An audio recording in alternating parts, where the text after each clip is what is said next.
Good morning, everybody. Welcome back once again to the Weekend Wellness Workshop here on Pittsburgh Talk Radio 1320 WJAS. We've been here now for the entire month of August, and we'll be moving in the month of September soon. Don't forget, we're going to 2 hours starting on September 5 and have an entire weekend presence. Hopefully, you'll enjoy sort of riding along with us, becoming knowledgeable about multiple health issues, and taking charge, which I believe you always needed to do. You just maybe didn't know how to do it. Now, it is at that wonderful time of the year when the kiddies are going back to school. And more than likely, by the way, we may be a little late on this because registrations for your first graders more than likely have already taken place. But in some cases, the duty of enrollment usually ends up just being perfunctory. I think the two questions that are asked are, I need a birth certificate and I need the immunization schedule. I use myself as an example. I think I am a very good example of how things can go and do go based on your awareness at the time. I'll let you know that I have 4 male children, 4 boys. And I have 2 older ones, and we call the second division the 2 younger. Quite a swath in between them, by the way. The oldest is 27, the youngest 16. But I can tell you that when it came to vaccines, my first 2 boys had every single vaccine that they were supposed to have. If it said that a certain age of 3 months, 6 months, 1 year, whatever it had to be met. Well, the pediatrician dutifully provided us with a vaccine. We felt we were in full compliance, and we were moving down the road, I think like most people, not even aware that there was controversy out there. I can tell you, when it comes to the second set there, the younger 2, they have had no vaccines. They won't be getting any vaccines. And so I guess what that really points out is where I was in terms of my own awareness about whether even a controversy existed. And so maybe you're coming in at a similar point, and maybe you've already vaccinated all your children, and maybe there's some yet up and coming that haven't. But you're allowed to have a line of demarcation. I certainly have had it in my family. And I'll tell you that the younger 2 children are just as healthy as the older ones. Whether they had vaccines or not, all seem to weather them well, which is a good thing. And very happy, of course, that it turned out that way. But there are issues, folks, about vaccines. And I think by bringing them to your attention now, I may allow you to have your own line of demarcation, or at least allow you to move into the category of the informed decision. Because I got to tell you, as a medical doctor, I don't think I was any more informed with my first 2 boys than with my second. I just thought that's what you had to do. Now, if you're thinking that same way, follow along with me this morning and see how we can help you come to become aware of the issues. And there are issues here, folks. There are many issues. Let's take this first one. With certain childhood diseases, we find them to have meteoric, and I do mean meteoric, rises in their incidence. I think in particular, the group of the behavioral disorders, autism, and the autistic spectrum, if there's one set of diseases that, thinking back into the 1980s, didn't even, in my mind, exist. I mean, I didn't remember hearing much about autism and the autistic spectrum. But man, have things changed over these many years. Now, I can remember back in 1990 when these first set of statistics became released to the public, because for a disease we hadn't heard of in the 80s, all of a sudden we found out in the 1990s that 1 in 250 kids became autistic. That was earth-shattering. But since the 1990s, each and every couple of years, a new set of numbers come out, and guess what the last numbers are? the numbers for this decade, in the 2012 and beyond, are 1 in 50 kids end up developing the very profound autism. And if we talk about the autistic spectrum, the spectrum consists of what I call all the Ds. There's attention deficit disorder, that's ADD. There's attention deficit hyperactivity disorder, that's ADHD. There's another couple of Ds tacked behind a P called pervasive developmental disorder. There are more D disorders going on around there, and they all are part of the autistic spectrum. So we say whether you're on the spectrum or not is really indicative of our era. And as it turns out, if you include all the diseases that end in D, like the ADD, the ADHD, and the PDD, and some more Ds have probably been thrown in, the number is now 1 in 6. Folks, it's an epidemic. It's happened underneath your very nose. And do vaccines play a role in this? Well, follow along with me. Something sure has. And vaccines may very well offer a clue as to why we've had such a meteoric rise in these diseases. Also, things like there are various neurological diseases that have completely mushroomed, ballooned, childhood diabetes through the roof. Do they have a connection to vaccines? Well, let's move on this morning and find out if, in fact, that really is the case. Now, I will tell you that based on the sheer number of vaccines, point number one, I was scribbling down points just last night. And so point number one I think that needs to be made to my listeners is, look, when I'll put it to you this way. Today, 2015, it'll take 49 doses of 14 vaccines before the age of 6 to meet your immunization schedule. 49 doses before 14 vaccines. When we're talking about 18-year-olds, the number now has jumped to a total of 69 doses of 16 vaccines by the time 18 years of age comes around. This is 12 times as many vaccines that were given in the 1940s. I know that sounds ancient to you, but it's at least twice the number of vaccines given since the 1970s, which are a little more in the modern era. Folks, the number of vaccines is completely out of control. And you're going to be finding out with each and every exposure, I believe the toxicities of these vaccines can become burgeoning, and it could be the sheer magnitude of the number of vaccines alone. And by the way, on the drawing board, some more vaccines are coming. It looks like the pharmaceutical companies are just trying to figure out another vaccine, and what a neat little relationship they have with the federal government. You see, they come up with a vaccine, the federal government approves it, and then they include it in the immunization schedule, and that's why we got to the number of vaccines that we actually did get, and the number is going to be much higher in the following decade, beginning now. Point number two. Are there, I guess posing a question, are there certain vaccines that are more problematic than others? Now, in this one, I got to tell you, the one vaccine, actually the first vaccine that a child receives is completely unnecessary whatsoever and given to a newborn infant that is so vulnerable because really that infant has no immune system of his own. Whatever immune system the newborn has comes from the mother exclusively. But there's a practice, it's a public health practice, that all babies within the first 24 hours of delivery receive hepatitis B vaccine. Now this one's, I believe, really criminal.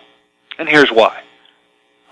You can only get hepatitis B if the mother has hepatitis B. So why in the heck are you exposing a newborn infant within 24 hours of delivery to these viruses when in fact all you really needed to do was test the mother to find out if she has hepatitis B, in which case it would be very wise to vaccinate the child. But as a public health policy, oh no, can't do it that way. Public health policy says everybody gets vaccinated. I believe that's criminal. I believe that if there's one vaccine you should rail up against, it is the use of hepatitis B vaccine in a newborn, when in fact, if that's such a big deal, check the mom. If the mom doesn't have hepatitis B, the baby cannot, I repeat, I underline it, cannot get Hep B, and you don't need to get that vaccine. If there's one other vaccine, actually there are two others, but the one I'll just mention now because it's going to come up a little later, is this MMR, and actually it's the M, the first M of MMR. MMR stands for measles, mumps, and rubella, and the measles actually turns out to be a problem all unto itself, and I'll explain that in just a little bit. Now, let's take this next point, which I believe is, let's just blow this one right out of the water, because I believe that the majority of people out there believe, well, it's the law. I mean, children must have all vaccines to enter the first grade. Now, that is not the law, folks. As it turns out, all 50 states do have a requirement for vaccines. That's true. So in a way, I guess you could say it's the law. However, every single state has a medical exemption, and all have a religious objection except for our next door neighbor here, West Virginia and Mississippi. So 48 of the 50 states actually do have a religious objection. Now here's the key one. I want you to get familiar with this term, philosophical objections, because 20 states have philosophical objections that are possible for parents to lodge that will allow them to opt out of vaccines. It is not the law that you have to have vaccines at all. And in the state of Pennsylvania, you are provided with the right. It is your right as a Pennsylvania citizen to demand, to request a philosophical objection, and based on that objection, you do not have to have vaccines. Absolutely do not. Now, I don't know whether you've been checking the news, but vaccines have been in the news. There was an outbreak at Disneyland this past winter, and the legislators in California have jumped on this one, and they had the philosophical objection, but they removed the philosophical objection starting in 2016, starting just around the corner here, okay? One other state did the same. That's the state of Vermont. I can't tell you how it's going to play out because I know that the people in California particularly are very much aware of contaminants and harmful substances exposed to the human body, and I'm going to watch with great fervor how it is that the state contends with what I believe to be literally an uprising up and coming when it comes to these two states and philosophical objections. Now, I'm going to take a short break here for the news. When we come back, I want to share a personal story with the enrollment of my two young ones, that is. Remember the ones that weren't vaccinated? And see if you can share some, some similar experiences, at least with me. So we're going to continue to talk about vaccines, educating you more and more about what it is you can do and can't do and should do, and allowing you to make informed decisions about this instead of waiting in the waiting room to be summoned by the command, next.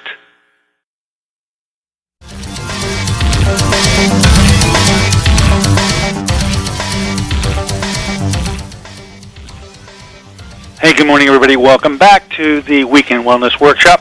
I'm Dr. Dennis Courtney with you today, and the discussion is about vaccines. Return to school is in the air. The issue of vaccines, it may be perfunctory. It may be already over around your house, but you may have toddlers that are still moving through the approaching of first grade registration, and hopefully allowing you this morning to begin to be made aware of the various issues that you really should be aware of to allow you to make an informed decision about vaccines. If it's just another thing to do, if you don't think there's even a controversy, I believe you are at a disadvantage. So come along this morning and see what else you can learn about vaccines to make that the informed decision that it should be. You know, when I made that switch with my two younger boys, and when they were about 6 years old, I stepped up to my local elementary school, and I walked in. It was in August sometime. I walked in, and not too much going on around there, and approached the secretary, the office secretary, and said, you know, I've got this young fella here that I want to get enrolled in school. And she said, oh, that's just fine. I'll need two things from you. She said, I'd like to have a copy of the birth certificate as well as a copy of the immunization schedule. So I looked at her and I said, you know what? That birth certificate thing, that's not a problem. When it comes to the immunization schedule, I'm going to try to quote myself, as I believe you might want to be able to develop the quote for your own self. And when something like this, I said, with respect to vaccines, I would like to declare my philosophical objection to the use of vaccines. Now, I was talking to a elementary school secretary, and I got to tell you, folks, she did not miss a beat. She wasn't startled by the statement. I was actually startled that I uttered the statement. She didn't look surprised at all. And so, within a nanosecond of getting the words out, she said to me, oh, let me get you the form for that, and walked away. I was impressed. I said, goodness gracious, what a fuss made about this thing. The secretary looked like she knew what I was talking about. So she came back, and she gave me a form, and I looked at the form, and I was reading the form, and I went, oh no, you know what? We got a problem here. You see, you have given me the form so that I might declare my religious objection. I don't have a religious objection. I want the form that I use to declare my philosophical objection. Now she looked a little confused, and really didn't look like she knew what to do. So I said, you know what? Let me ask you this. Do you know the nurse's office? Now, there's no nurse around. It's the middle of August, but I said, do you know the nurse's office? And she said, yes, I do. And I said, do you know the forms that she has in her desk? She goes, yes, I do. Give me a moment. Let me get down and see if I can find one of those. Sure shooting. She returned back within 2 or 3 minutes, and she had the actual form in her hand that allowed me to declare a philosophical objection. Folks, a philosophical objection can have anything stated. It just says, I request that vaccines not be utilized in my child's case because, and then there's a blank. And you can put anything in that blank you want. You can put that I think it'll turn my child polka dotted, or that the skies will, whatever. And whatever goes on that line will not quite. It's your philosophical objection for whatever that is. But it is legally allowed to be lodged in the state of Pennsylvania. It is your right as a Pennsylvania citizen, and I want you to know it so as to allow you to feel entitled to step up to any registration desk anywhere and ask for the form. Now, that happened the first year because there's 1 year, 2 years rather, separating in school my 18-year-old from my 16-year-old now. And so I had to do the very same thing. A couple of years later, the lady actually remembered me, and she reached and got the right form for the youngest of the 4 children, and things went rather well for the registration, and things never did surface after that. Things I thought were handled. Then when the oldest one got into 8th grade, I got a letter. And this letter came from the superintendent of schools, the Peters Township School District, and it said to me that I had exactly 90 days to have my child in full compliance with all vaccines, or they would be removed from the school. I read that twice, and I hit my phone, and I called that superintendent up. And the conversation went something like this. She's a female superintendent at the time, and I introduced myself as a medical doctor and said, I got a letter from you telling me that I'll need to get my child vaccinated or they will be removed from school. So let me just have a couple of things I want to tell you. Number one, you do know that it is my right as a Pennsylvania citizen to lodge my philosophical objection to the use of vaccines, which I have done, 8 and 6 years ago. And she said, oh yes, I'm well aware of that. So I said to her, where do you get off sending me a letter about anything that would hint that these children would be removed from school if they didn't comply with the vaccine schedules that are up in operation today? Well, she said, I'm very sorry there, Dr. Courtney. That really is an error. That's something that because there's so few children that you. And I just said, look, here's what you're going to do. You didn't get it by me because as a medical doctor, I knew exactly what my rights were, and so this can end right here and now with you and I. You just withdraw the letter, and we'll be fine. But I said, if you were to pull those heavy-handed tactics with anybody else, I'm not so sure that it would end up in favor of the parent, because they would feel that the full pressure in the legal system would be upon them, when in fact you're not allowed to do what you did. So you're going to change the policy in this district so that you inform parents that they have that option, or I will be at the next school board meeting and we're going to get this handled in a rather abrupt way, and I will introduce it. Well, let's just say it was handled. It's done. It's no longer a problem in the Peters Township School District. I guess that error allowed the superintendent to see a real problem, and I'm glad that I made the call. I guess I'm glad that the whole thing happened because it helps put parents in a better set of footing should similar issues develop with them. Now that it's no longer the policy in the district, I'm pleased that I had a role to play in it. So now we move on. How about this one, okay? As I was jotting things down. I think the public may very well say something like this: all vaccines got to be safe, or the government wouldn't make you get them. Well, is that really true? Are you certain that you want to make such a brash and bold and brazen statement? Do you really want to do that? So I got two things that I'll bring up that I think may allow you to question such a statement. Here's the first one. Every vaccine has additives put in it, which are called adjuvants. That's ADJ, adjuvants. And these adjuvants are meant to stimulate an immune system to react much more abruptly and more aggressively to any vaccine that's placed into the body. Now, I'm going to list the 10 substances found in all vaccines that are considered to be adjuvants to allow the immune system to be urged to react much more fulminantly than it would without them. At the top of the list is something called mercury in the form of thimerosal, and I'll put an asterisk next to it because actually there are some vaccines now that have thimerosal removed, but I'll tell you how it is you can know whether yours is or isn't, and it's the only one of the 10 that actually has a possible workaround. But here we go with number 2.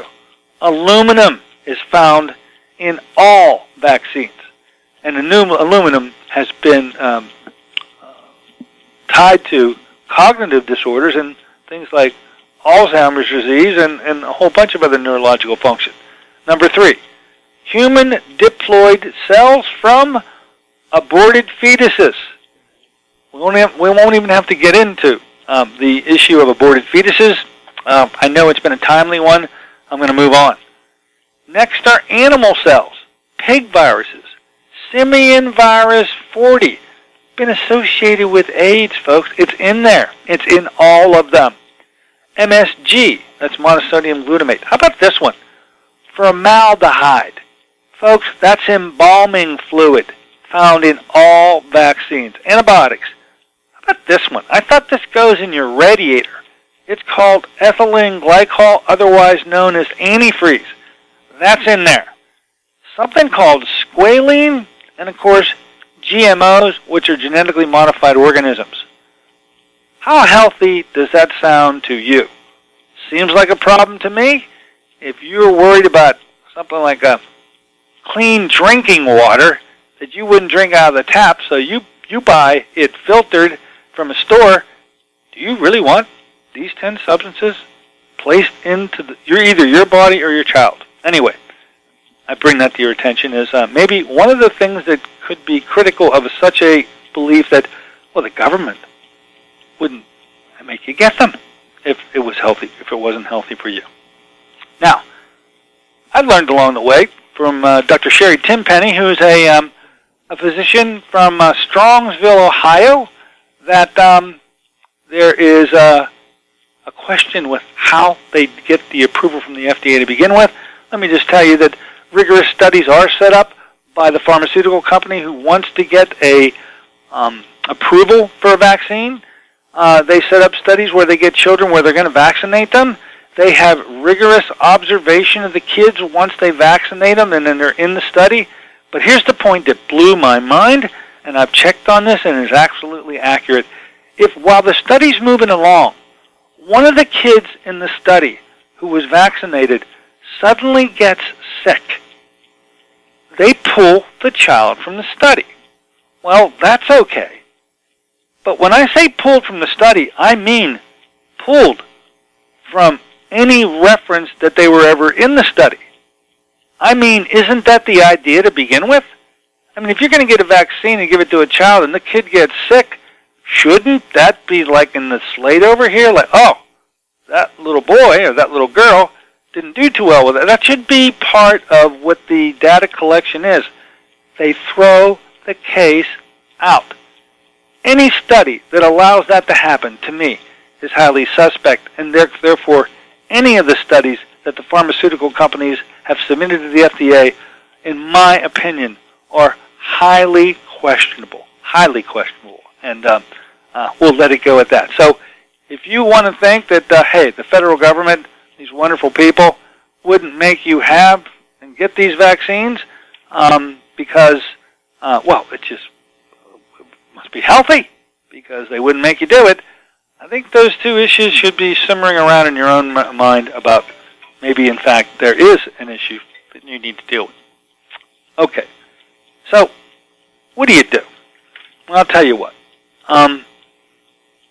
Should you vaccinate at all? That's your call. I would say that if you decided, as I did, to completely eliminate vaccines from ever being used in your children, that's a pretty understandable move. At least it certainly was for me. But what if you go, I don't think I want to do that. How can I adjust the schedule? I believe you have to adjust the vaccine schedule. And here's a couple of things I'm going to recommend. Number one, if you want to pick and choose, the first thing that has to go is that hepatitis B vaccine in a newborn. Number two, these trivalent vaccines, you know, DPT, which is diphtheria, pertussis, and tetanus, or MMR, which is measles, mumps, and rubella, these trivalents have to be broken down into monovalents. They are available in monovalents. You need to demand that they be given singularly, and they space themselves out if, in fact, you want your child to get the vaccine, but you don't want them to get an onslaught of vaccines given at any one given time. So you want to move to monovalent only. The next step, you must demand that the vaccines that are going to be used in your child are thimerosal, quotation marks, mercury-free. Now, rather than me giving the runaround and jazz like, oh, yeah, of course, we would never use thimerosal vaccines, ask to see the vial that they draw up the vaccines in. If the vial is a multi-dose vial, you have been fooled with. You are being given a mercury-laden vaccine because a multi-dose vial, by its very nature, means they have to put mercury in there as a preservative so that bacteria can't grow in there. Nothing grows in there, folks. It's mercury. So the only thing that passes muster is a single-dose vial. You literally have to crack it. It's a piece of glass, little vial, little cylindrical item. And in that case, it'll say mercury-free on the label. But do not fall for that multi-dose vial, because that's the dead giveaway. If it's a multi-dose, it is absolutely not thimerosal-free. There are pediatricians that will work with you. You need to find them, and you need to have an interview with your pediatrician, moms, before you even go into the hospital. And by the way, you need to go on record with your gynae and your pediatrician that in terms of at least the hepatitis B, everybody needs to be in agreement. Everybody needs to agree that there'll be no hepatitis B vaccine given. They can easily test the mom to find out if that in fact is going to be the case. And if it is the case, then you can vaccinate, and you should. But just to have as a public health policy and to have you and your child be subjected to the exposure at such an early age, first 24 hours of delivery with a very harsh, potentially harmful vaccine, I believe is an absolute practice that should be outlawed. But won't be able to affect the public health policy, but you can affect your own private policy that you can develop with your doctors. Everybody has to be on the same page, or that baby's going to be snatched and vaccinated simply because every other child is not going to have this issue, and the possibility that the child gets vaccinated, unless everybody is in agreement and signs on is highly likely. So, let me share with you a story. As I say, I've been doing radio shows for a lot of years, and had the opportunity on one of my radio shows a while back to interview the head of the head of the Center for Excellence in Autism Research at the University of Pittsburgh. She is a renowned physician and an expert in autism, and her name is Dr. Nancy Minshew. I was very impressed with that interview that day, and so I listened with great intent on her description of autism as she saw it. But as she discussed what she viewed as autism, I saw a problem. Here's the problem. She discussed autism, and clearly she was quite concise and very accurate with her words. They weren't confused by me, at least how I heard them. She said to me that in the case of an autistic child, neurons don't really get fully connected, that they just don't seem to meet, that it's sort of like one nerve doesn't ever get hooked onto the other nerve. Literally, from birth, these children are afflicted with autism. Now, that one caught me off guard, because I even asked her on the show, I go, Dr. Minshew, I've been working with the autistic families for a number of years, and I tell you what, I don't see what you described. Actually, what I see is something that goes along like this. I'm told by the parents that their child was completely normal at birth, that that child began to develop milestones, attain speech, begin walking skills, do all the wonderful things that kiddies are supposed to do, sometimes better than another child. But then one day comes, and everything changes. And when I asked them, by the way, is that around 18 months? Almost 100% of the time, the parent tells me, how did you know? How did you know that it was 18 months? And the reason that I know is because that's the same time that the first MMR vaccine is given, and there is a problem with the MMR, in my opinion, and the problem is with the M of MMR, and that measles vaccine has issues with it, folks. Okay, so I will say that when it comes to the measles, it's the first time that you have a live vaccine, a live virus, and an RNA virus instead of a DNA virus, and that was what makes this thing unique. Now look, we're coming to the end of the show. The best thing I can tell you to do is to get more information, and the best place to get that information is at the National Vaccine Information Center, directed by a lovely lady by the name of Barbara Lowe Fisher. Barbara Lowe Fisher frequently comes to Pittsburgh. I guess we're certainly know one another, and I could call her at any time. I feel that she's done a great service to mankind, literally, in providing parents and those who have an interest in information to allow them to make the decision about vaccinating and the use of vaccines for their own families.